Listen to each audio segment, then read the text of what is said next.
My husband and I spent 3 months renovating this camper and we're finally done. Before I show you guys what it looks like now, let me remind you of what it looked like before. It was just a little bit outdated. There was a lot of brown, a lot of wood, and there were some small damages to like the flooring and cabinets. To start, here's the kitchen before and then after. Here's the living room area before and then after.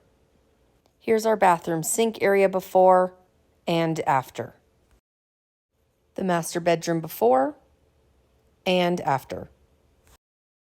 We didn't do a ton to the shower area, but here's before and after.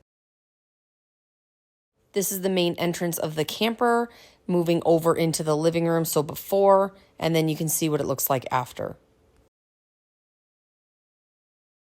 Overall, I love how everything turned out. It just looks a lot fresher, brighter, and more modern. Since we did all the work ourselves, the renovation really only cost us about $3,000 in total.